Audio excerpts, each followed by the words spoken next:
Hello, everyone. Thank you very much for this opportunity to contribute to your discussions today regarding BRICS law and the future of global governance.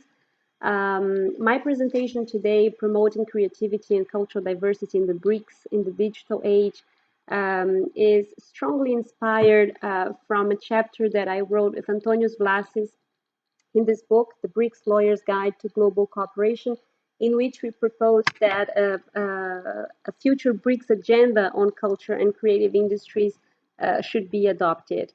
So my objectives with this short presentation is to defend that culture and creative industries may support the BRICS contribution to global governance and propose ideas for this future BRICS agenda on culture and a creative economy, having at its heart the 2005 UNESCO Convention on the Diversity of Cultural Expressions, which is very important when we talk about the creative economy and creative industries, because it's a convention that focuses on cultural goods, services, and industries. So it has a very strong economic and material perspective. It's not a convention on cultural diversity. It's not a convention on cultural diversity in general.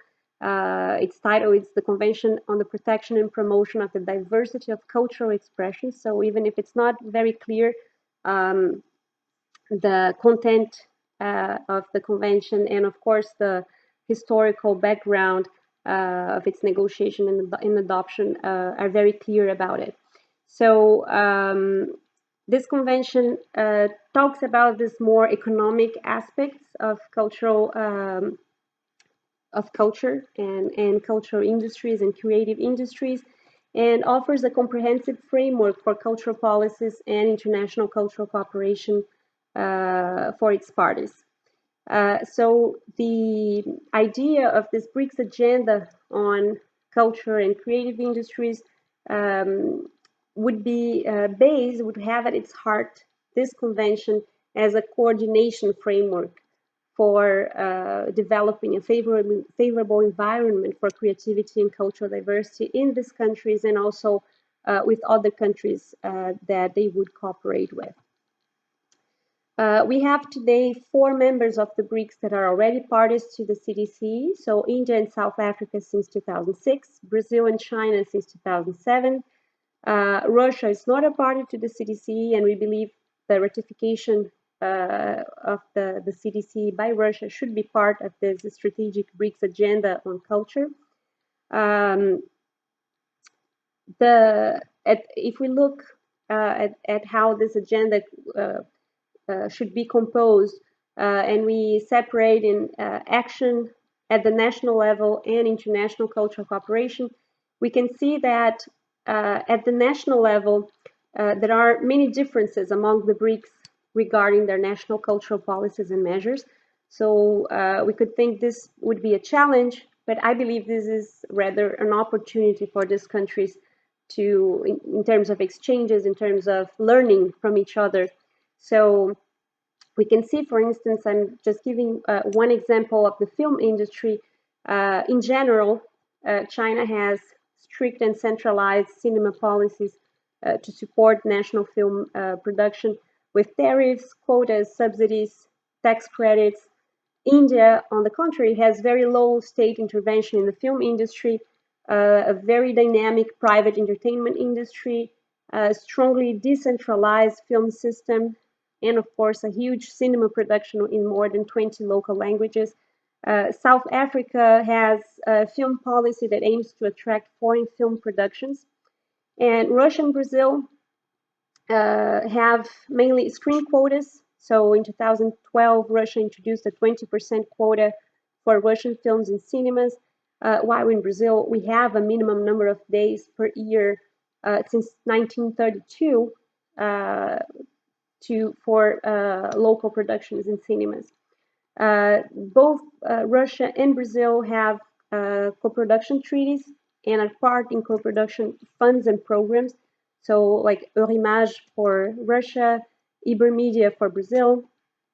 And these differences actually could help once we have mapped the creative sectors of each BRICS country, identified weaknesses, identified strengths.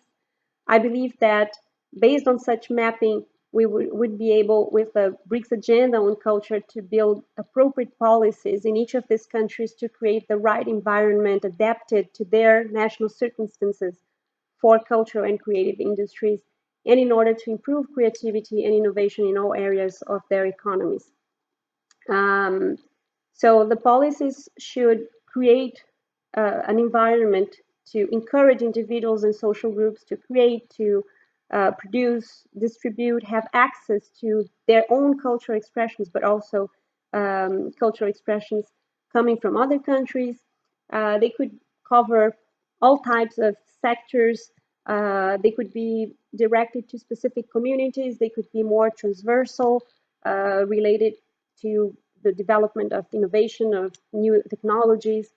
I think this link, a very important link with the development of citizenship, of democracy, is fundamental, and the convention, the CDC, recognizes, actually, this is one of the aspects dealt with by the convention. You cannot have cultural diversity if you don't have respect for fundamental freedoms, and this aspect of democracy and pluralism is very important.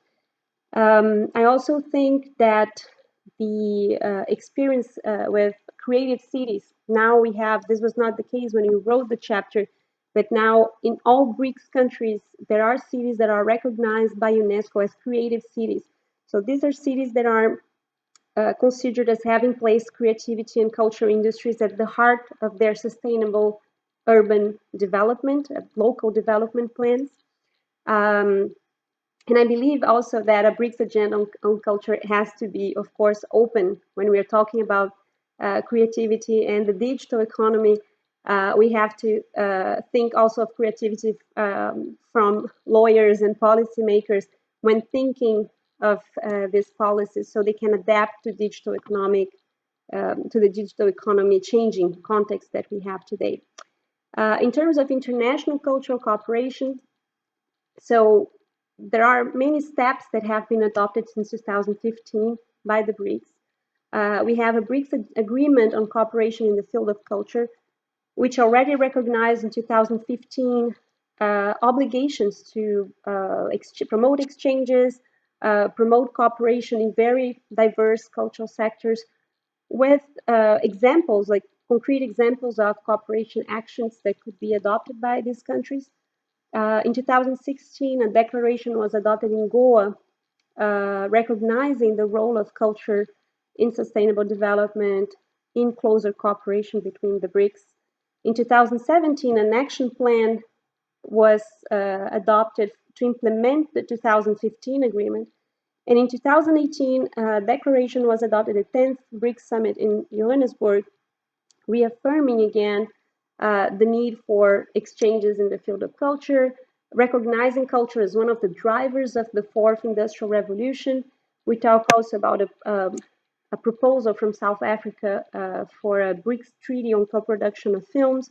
So these are very important steps in this, in the development of cooperation, of concrete cooperation among these countries. Again, I think the disparities that we can find among those countries can actually contribute to innovative solutions and innovative proposals for global challenges. Among the BRICS, we could imagine that a BRICS agenda on culture could help building common positions from these countries, create also momentum for action, improve dialogue regarding policies, strengthen partnerships, strengthen cultural exchanges.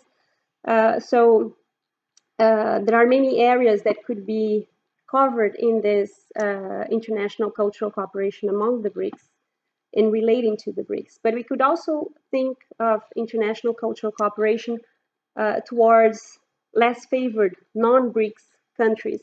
So lower income countries that could maybe even have that could be inspired by policies and measures adopted in the BRICS, and that could be probably easier also adaptable to these countries. of course, according to the practical needs of each country.